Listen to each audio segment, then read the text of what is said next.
ایک اور صحابی ہے جس کا تذکرہ آتا ہے کتب میں، وہ کسی دیہات کا رہنے والا تھا اور دیہات سے گھاس کھود کے لاتا اور مدینہ شریف میں بیچتا، اور یہاں سے جو قیمت ملتی اس گھاس کی یہاں کی چیزیں خریدتا اور جا کے ان کو پھر اپنے گاؤں بیچتا۔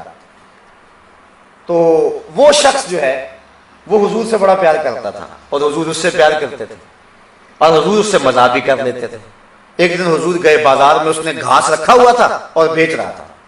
حضور پیچھے سے گئے اور چپکے سے جا کے اس کی آنکھوں پہ ہاتھ رکھ لیے۔ کسی کی آنکھوں پہ ہاتھ رکھنے کا فلسفہ بلا کیا ہے کہ میں دیکھوں تو صحیح کہ یہ مجھے پہچانتا بھی ہے کہ نہیں پہچانتا۔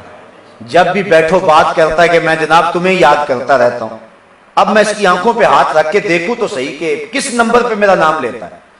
تو حضور علیہ السلام نے چپکے سے جا کے اس کی آنکھوں پہ ہاتھ رکھ لیے۔ مجھے بتاؤ، جس کی آنکھوں پہ حضور کے ہاتھ آئے ہوں گے اسے پتہ نہیں چلا ہوگا کس کے ہاتھ آئے، سینے تک ٹھنڈ نہیں گئی ہوگی جس کے چہرے پہ حضور کے ہاتھ آئے ہوں گے، لیکن وہ بولتا نہیں ہے۔ نام تھا ظاہر رضی اللہ تعالی عنہ۔ حضور نے پیچھے سے چپکے سے آ کے، اللہ اکبر، آج ہر شخص کو اپنے پروٹوکول کی لگی ہوئی ہے، ہر شخص جو ہے وہ اسی چکر میں پڑا ہوا ہے۔ حضور علیہ السلام صحابہ میں بیٹھتے تھے تو چہرے کی چمک سے لوگ پہچانتے تھے کہ یہ اللہ کے رسول ہے، کوئی مخصوص نشست برخاست ایسی نہیں تھی۔ تو آج کل ہمارا جو سٹائل بنا ہوا ہے تو اس پر ہمیں نظر ثانی کرنے کی ضرورت ہے۔ یہ حضور علیہ السلام کا طریقہ نہیں تھا۔ تو آقا کریم علیہ السلام کیسے گئے، جا کے اس کی آنکھوں پہ ہاتھ رکھ لیا۔ آج تو ایک شخص بازار سبزی لینے جائے تو شرم محسوس کرتا ہے کہ میں تو پیر ہوتا ہوں، میں تو لیڈر ہوں، میں تو عالم ہوں، میں تو سیاستدان ہوں، یہ تو میری شان کے منافی ہے۔ لیکن دیکھیے حضور گئے بازار میں اور جا کے حضرت ظاہر کی آنکھوں پہ ہاتھ رکھ دیے۔ اب حضرت ظاہر کو پتا تو چل گیا ہوگا یہ ہاتھ کس کے ہیں، لیکن وہ نہیں بولتے، بلکہ جب یقین ہو گیا کہ حضور ہی ہیں، اپنی کمر کو پیچھے کیا، حضور کے سینے سے جوڑا، رگڑنا شروع کر دیا، اور بولتے نہیں ہے کہ کون ہے۔ میں کہتا ہوں انہوں نے قیامت تک نہیں بولنا تھا۔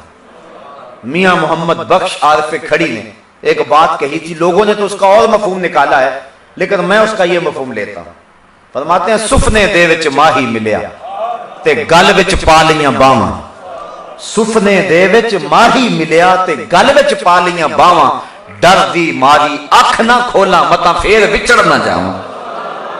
حضرت ظاہر بول ہی نہیں رہے، انہوں نے نہیں بولنا تھا۔ پھر حضور نے خود فرمایا اس غلام کو کون خریدے گا؟ تو عرض کی حضور مجھ نکمے کو کس نے خریدنا ہے، میں تو بہت سستا ہوں۔ تو حضور فرمایا ظاہر یوں نہ کہو، اللہ کے نزدیک تم بہت مہنگے ہو۔ اور پھر فرمایا ظاہر تم ہمارے دیہات ہو، ہم تمہارے شہر ہیں۔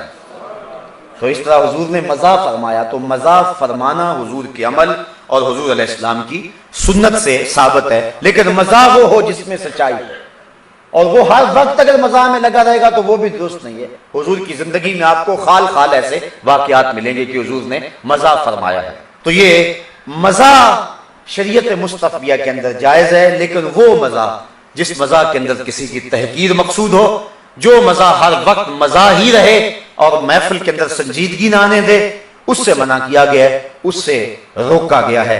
ایک بزرگوں کا میں نے قول پڑھا ہے، وہ اپنے بیٹے کو نصیحت کرتے ہیں، کہا بیٹا مزاح کم کیا کرو، اور اگر تم کسی شریف کے ساتھ مزاح کرو گے تو اس کے دل میں حقد پیدا ہوگا تمہارے لیے، اور اگر کسی جو ہے وہ بخشیش سے، کسی کمینے سے مذاق کرو گے تو وہ تمہارے ساتھ فری ہو جائے گا، اس لیے وہ بھی تمہارے لیے مناسب نہیں ہے۔ لہٰذا اپنے وقار کو برقرار رکھ کے مزاح بھی کرنا ہے، تو مزاح میں اپنے وقار کو کبھی مجروح نہیں ہونے دینا ہے۔ اور ہمارے سامنے مزاح کرنے کا بہترین طریقہ حضور کی سیرت ہے اور حضور کا انداز ہے۔